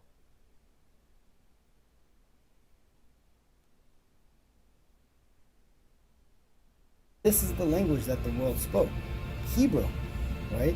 And the reason why we say Paleo Hebrew or Ancient Hebrew is because when the Northern Kingdom, the Latinos and the Native Indians, were taken into captivity under the Assyrians, they ended up taking our language and rewriting it to fit their customs and their needs, right? And this is why you have this, what's known as the Aramaic Hebrew, right? Or modern Hebrew, which is what you currently see being used in the world today, right? And this is because this, again, is our product of our captors providing onto us our heritage, our history, right? Our customs, right? Just like when you look at today, man. You know, we are called Mexicans, right? Because they say, oh, it goes back to the name of the Mexica and all this shit. No, man. That name was put onto us because that was the name that our captors permitted us to use, right? They took the land of Mexico, and it was originally called New Spain, right? We haven't even called ourselves Aztecs, but that's the name that they put on us, man. You know. And the thing is when you look at the language that we were speaking back then. We were discovered by the Spaniards, we were actually speaking a language known as Quechua, right? And Quechua is a broken form of Hebrew, and then not only that, but check this out. Like this here is a comparison of the Hebrew character, the ancient Paleo-Hebrew characters, to which you can see in yellow, compared to the ancient old Negev from Colorado. Basically, it's Indian glyphs, right? So you can see, right? Look here, right? The Ka, right? And that's why Esau Edom was so big on these boarding schools, man, because you had remnants of Gad who can still read and write, you know, and the broken Hebrew, and some of them were actually writing in the Assyrian and in the Lashon Kodash, man. That's why he was so big on us not reading or writing, English only, so on and so forth. And he did the same thing to the southern kingdom because Jake was speaking the language, man. And that's why he tries to tell you we were uneducated, so on and so forth. No, that's a lie, man. Over here in yellow, right? Now, if you look at the white, it's the same letter, right? What's another good one, right? The Zion over here in blue, or that letter, or right here the Ka, the CHAA, looks like a ladder. Over here in white, look, you have that same letter right there, right? And so on, right? You have the similarity between the ancient Paleo-Hebrew and look at that little Na, the lightning bolt looking letter. Looks the same, man. I'll rewind it real quick so you can see it. The Na. You have that same NA. letter right there, right? And so on, right? You have boom. And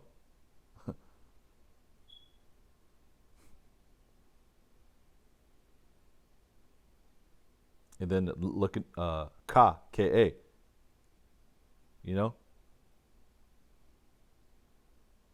But you got people who are saying that 12 tribes is all black. Well, the evidence is overwhelming, man.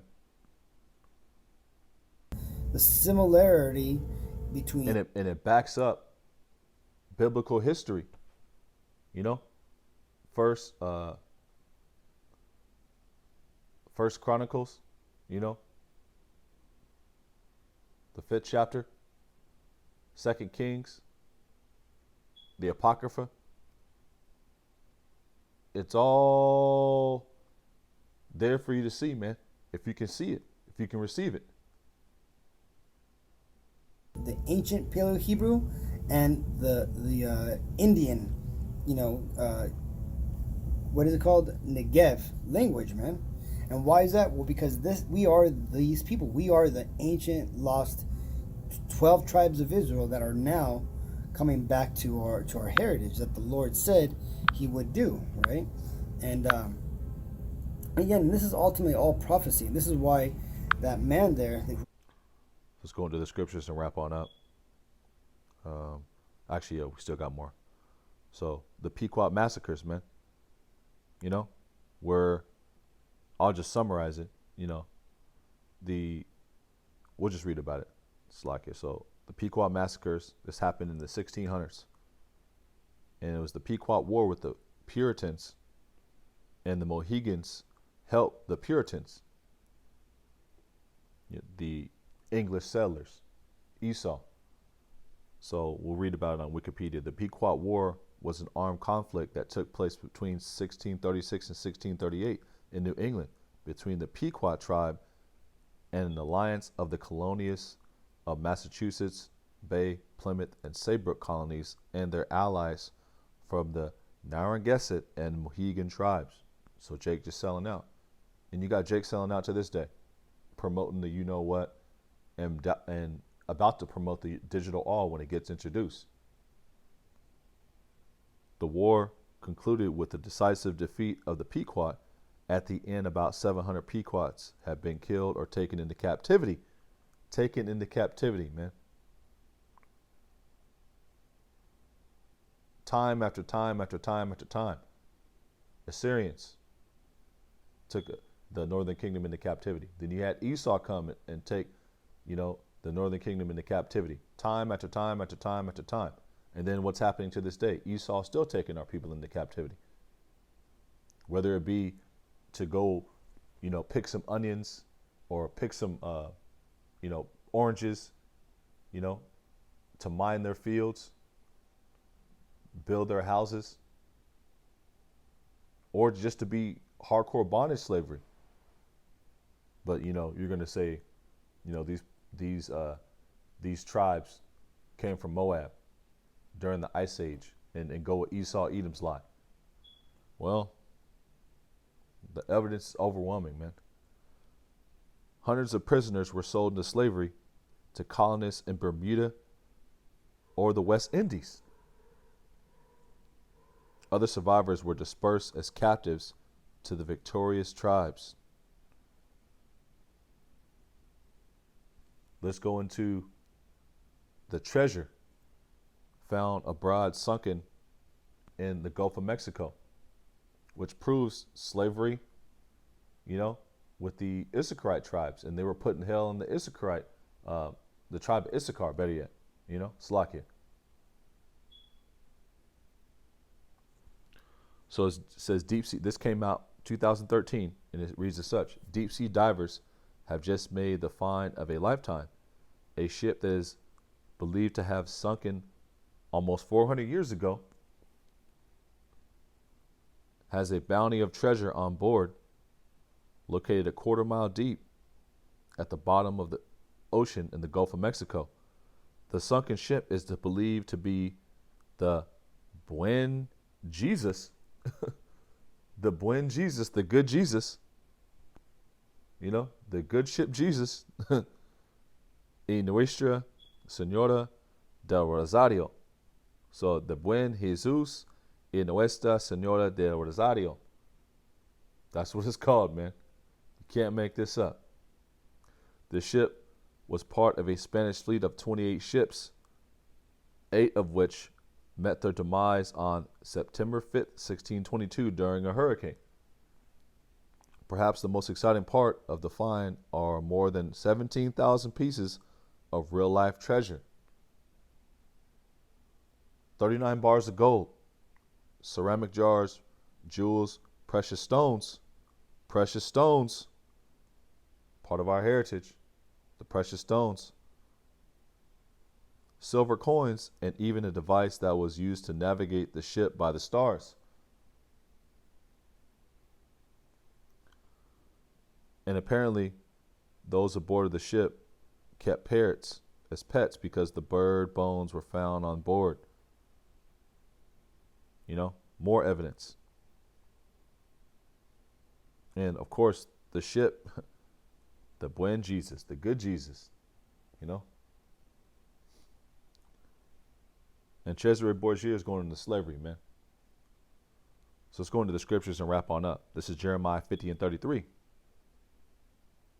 Thus saith the Lord Yahweh Ba'ashem Yahushai of hosts, the children of Israel and the children of Judah were oppressed together. And where was that? Where'd that take place? In Babylon the Great. The children of Judah, the southern kingdom, Benjamin, Levi, and the northern kingdom,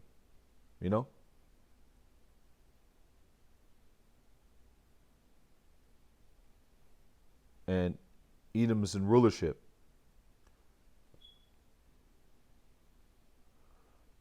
Jeremiah 50 and 33. Thus saith the Lord Yahweh Ba'ashem Yahushai of hosts, the children of Israel and the children of Judah were oppressed together, and all Slakia that took them captives held them fast. They refused to let them go. And they refuse to let us go to this day. You know, we're still in our captivity, man. Next precept, Isaiah 51:14. The captive exile hasteneth that he may be loose. And we're hastening the day of the return of our Lord Yahweh Shai, crying out to the Heavenly Father, you know, to send his son, man. Make the day short, make the time short. And he's doing that, man. Also, the angels are popping up. More believers are coming into the fold. You know, you got the northern kingdom out there standing in great boldness, man. You know, making their bodies a living sacrifice on the front lines, man. And they're not in Africa, man. Africa's a lie. That's the land of Ham, you know? And those Hamites are going to be in slavery, man. Isaiah 51:14. Isaiah 51:14. The captive exile hasteneth that he may be loosed. From who? Esau, Edom, the devil, Shaitan. And that he should not die in the pit, nor that his bread shall fail.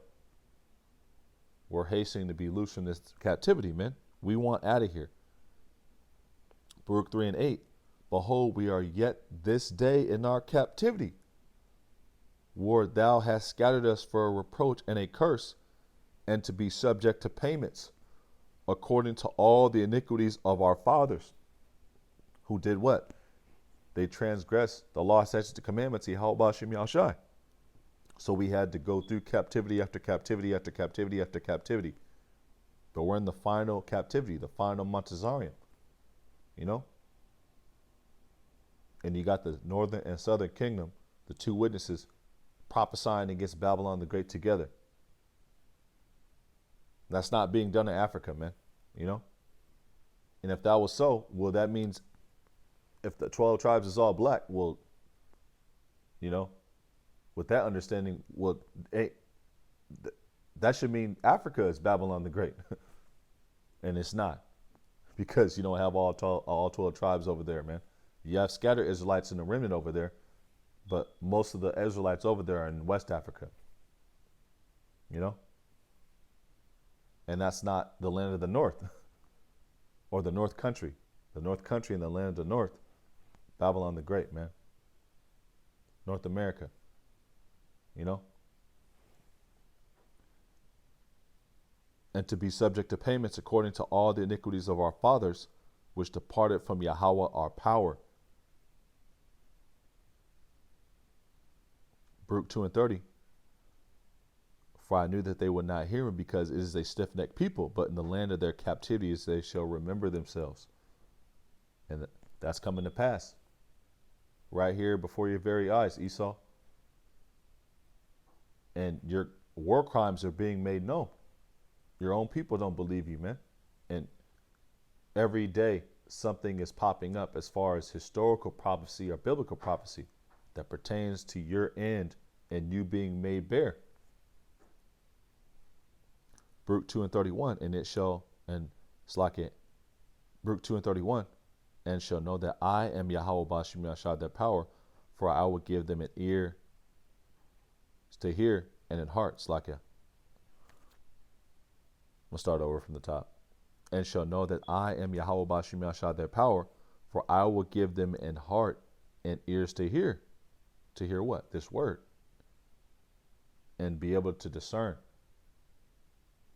Baruch 2:32, and they shall praise me in the land of their captivity and think upon my name. Why? Because Yahweh Bashim Yashai is restoring the pure language unto the remnant, so they can call upon the holy name. And the elect shall praise his holy name. How?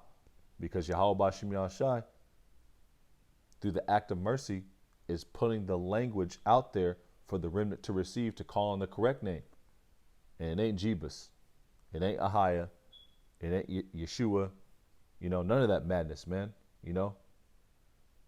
It's Yahweh Shai HaMashiach. Yahweh Bashim Yahushai. Baruch 2:33, and return from their stiff neck and from the wicked deeds, for they shall remember the way of their fathers which sinned before Yahweh Bashim Yahushai. John 8:32. And ye shall know the truth. And we know the truth, man. Through the spirit and power of Yahweh Hashem Yahshai, and through his mercy, we know that we're the Hebrew Israelites, man. And the evidence is overwhelming, man. The evidence is right there, man. You know? And call all Yahweh Hashem Yahshai for the spirit, man. Adam Ratazah, he keeps us in the spirit and preserves us, man. John 8:32. And ye shall know the truth, and the truth shall make you free. And the truth is making the hopeful elect free in these last days, man. You know? Free of all the bullshit that's about to happen. You know? And from colonialism, you know?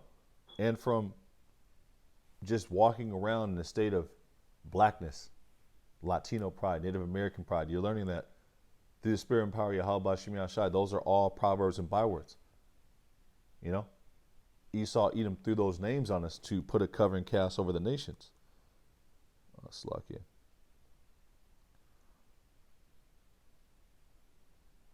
Isaiah 25:7.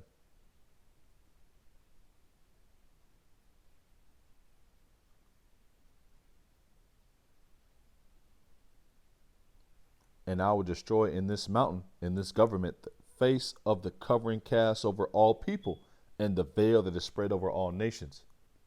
And that understanding is being given to the prophets so they can go out there and tell Moab he's Moab. Tell Esau he's Esau. You know? And fish for the hopeful elect among those nations, because you're going to have people who look like Moab who are actually Israelites, man. You're going to have people who look like Esau who are actually Israelites. And vice versa. You're going to have people who look like Jake, but they're tares.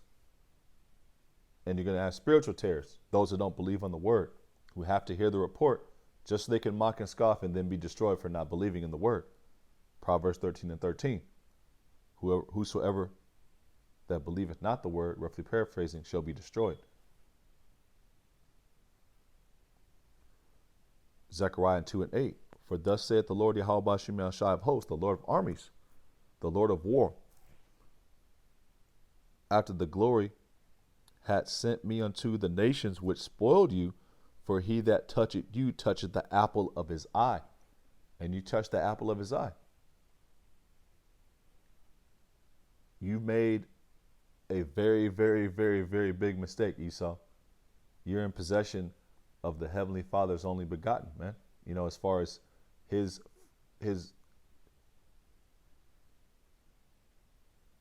portion, man. You know? And you have to pay for that, man. Exodus 21:16. What's your payment? Well, let's just read it. Exodus 21:16. And he that stealeth a man, this is the law right here. Exodus 21:16. And he that stealeth a man and selleth him, or if he be found in his hand, what? He shall surely be put to death.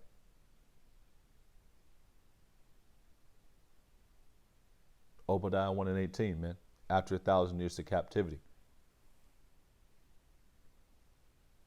Sirach, the 16th chapter and the 11th verse.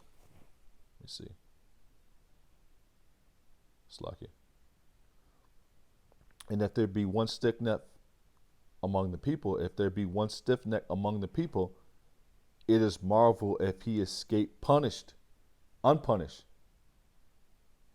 I'm going to start from the top. Slakia, got a little excited. Sirach 16:11. And if there be one stiff neck among the people, it is marvel if he escape unpunished. For mercy and wrath are with him, and he is mighty to forgive and to pour out displeasure. That's what's going to happen to Esau Edom. He's going to pour out his displeasure in the form of the cup, which Esau Edom is going to have to drink the dregs of, which is slavery. Ecclesiasticus 16:12. As his mercy is great, so is his correction. Also, he judgeth a man according to his works. And what's your works? Well, you're a thief, you're a murderer, you're a robber, you're a rapist. You know, you're a culture vulture. You know, you're the wicked. Jeremiah 30:16. Therefore, all the Slakia. internet. Now my internet wants to trip. Jeremiah 30:16. Therefore all they that devour thee shall be devoured, and all thy adversaries, every one of them shall go into captivity. And they that spoil thee shall be a spoil, and all that prey upon thee will I give for a prey. All they that devour thee, all they that touch the apple of his eye. And who did that? The tabernacles of Edom. Moab. The Ishmaelites. Ammon. The doo-doo stinking ass Hamites. Tyre and Zidon, man. All of y'all got to get it, man. Amalek, the top enemy, man. Well, you're going to be drinking the dregs of the cup. Sirach 35:16. He that serveth the Lord Yahweh Shem Yahshua shall be accepted with favor, and his prayers shall reach unto the clouds. The remnant is crying unto Yahweh Shem Yahshua to get redeemed, man. And Yahweh Shem Yahshua is going to honor that prayer and send the deliverer, man. And at the same time, that deliverer is also the destroyer of Esau, Edom's kingdom. And this word going out is the first steps of that happening. And who's the word? Yahweh Shai, Hamashiach. But when he physically cracks the clouds, it's going to be over. Sirach 35:17, because you got to pay for what you did. The prayer of the humble pierceth the clouds. The prayer of the humble pierceth the clouds, and till it come nigh, he will not be comforted, and will not depart, till the Most High shall behold to judge righteously and execute judgment. What type of judgment? Well, for the Lord will not be slack, neither will the mighty be patient toward them. Who? The wicked. Till he have smitten in sunder the loins of the unmerciful. You didn't show any mercy, so you're not going to get any mercy. And repaid vengeance to the heathen. Who? All our enemies. Till he have taken away the multitude of the proud, who is that referring to? The eagle, Esau, Edom. And broken the scepter of the unrighteous. Which reminds me of Isaiah, the 14th chapter. Just get that real quick. Only a few more precepts and we'll wrap on up. Isaiah 14.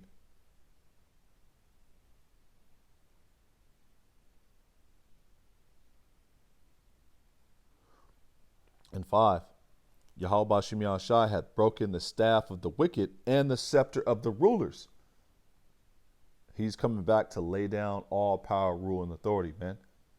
The Lord Yahweh Shem Yahshai has broken the staff of the wicked and the scepter of the rulers. Those proud multitude, the proud multitude that's being talked about in Ecclesiasticus, the 35th chapter and the 18th verse. I'm going to read it again. For the Lord will not be slack, neither will the mighty be patient toward them, till he have smitten in sunder the loins of the unmerciful, and repaid vengeance to the heathen, till he have taken away the multitude of the proud, and broken the scepter of the unrighteous. Esau, Edom. Ezekiel 35:5. Because thou hast had a perpetual hatred, going back to the womb, and before that, to the garden, that serpentine spirit, that was in that man, the serpent, the serpentine man,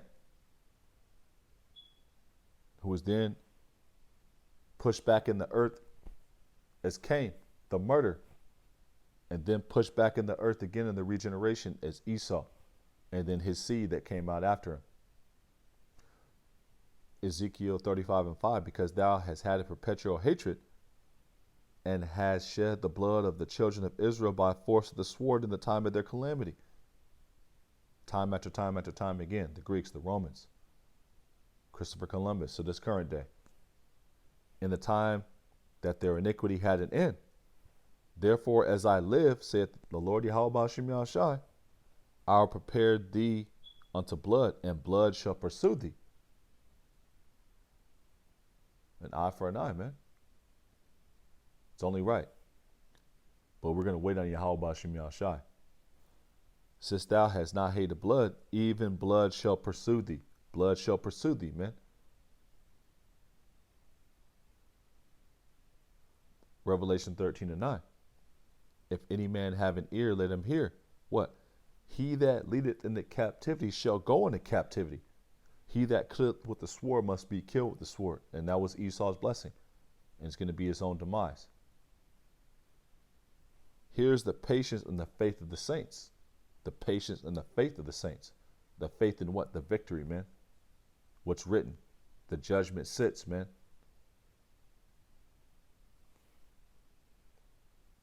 Psalm 73:14. For all day long I have been plagued and chastened every morning.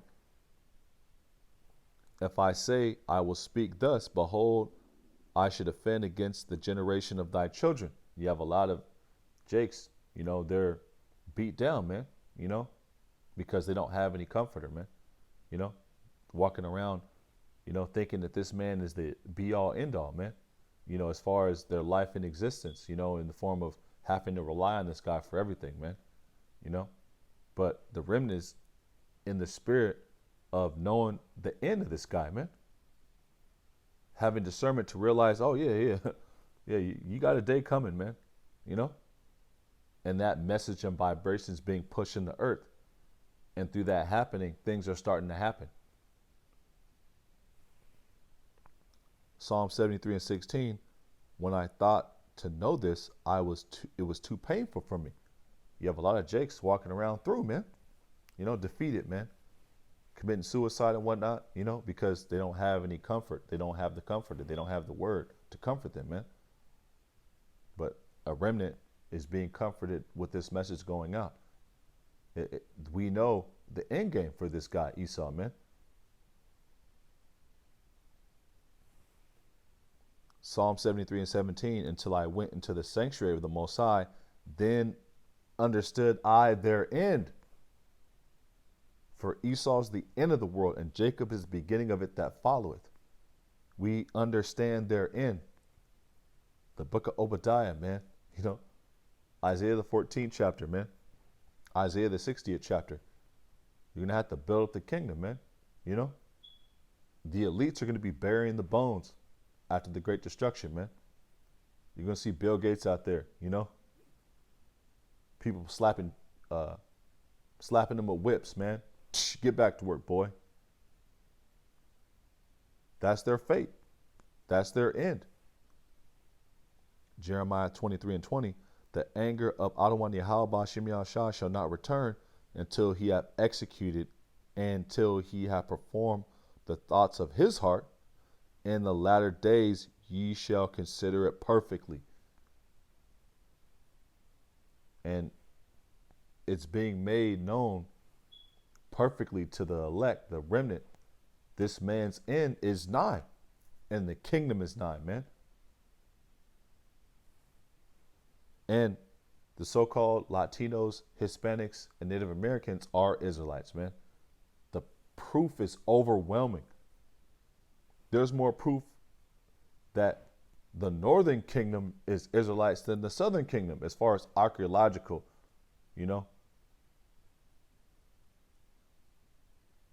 artifacts, so on and so forth. It's overwhelming if your eyes are open. Blessed are your eyes, for they see, and your ears, if they hear. Nahum 1:2.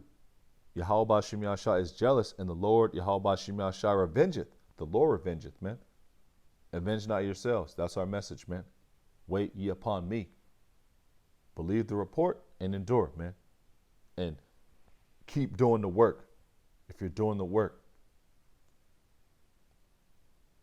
The Lord revengeth and is furious. The Lord Yahweh Ba'Shem Yahushua will take vengeance on his adversaries, every single one of them. And he reserveth wrath for his enemies. And the wicked is reserved for the day of wrath. Nahum 1 and 3. The Lord Yahweh Bashim Yahshai is slow to anger and great in power and will not at all acquit the wicked. You got to pay for all this, man. All this stuff you did at the top, from top to bottom. Lying about, Chief Joseph saying that he got the tablet that had Assyrian Hebrew on it from white ancestors, changing the nations, as far as the names of the nations and so on and so forth. Even though it's biblical prophecy and you were set to do these things from the foundations of the earth, you still got to pay for it. So rejoice, ye daughter of Edom. Live it up while you can right now, because the time is ticking, man. And you got to pay for all these war crimes. Christopher Columbus, sex trafficking. Sex trafficking you're still doing to this day. Eating little children, consuming the blood. Putting human meat in the fast food chains. You got to pay for all that, man. Lying to us, calling us jigaboos and bywords and proverbs. You got to pay for all that, man. All the children you fed to alligators. All the children you lynched during the Greek captivity who were circumcised. You got to pay for that too. All of it, man. Nahum 1 and 3. The Lord Yahweh Bashim Yahshai is slow to anger and great in power and will not at all acquit the wicked. Who's the wicked? Pursuant to Malachi 1 and 3 and 4, it's the nation of Esau, Edom. The Lord Yahweh Bashim Yahshai had his way in the whirlwind and in the storm, and the clouds are the dust of his feet. And the end is nigh, man. The end, it's literally right around the corner. And it watcheth for thee, man. And the watchmen are here to push that vibration of the end of your kingdom and the beginning of ours, man. Adon Rathazah were those men. So I think that's pretty much it for the lesson. Adon Rathazah, you were edified, comforted. I know I learned a few things putting this lesson together in Salakia. It didn't come out sooner, but that's just the way, things happen sometimes. But Lord's will, it was edifying. And in closing, I'd like to give all praise, honor, and glory unto Yahweh Bahashem, Yahweh Shai Bahashem, Rachak Wadash. Double honors unto the head apostles and elders of Great Millstone who do rule well and teach well with sound doctrine. Shalom to the hopeful elect, the tabernacle of David, the men, women, and children out there listening and learning from those men. And to the next time, Lord's will, Shalom. DTA, Abab Abal. Soon. Shalom.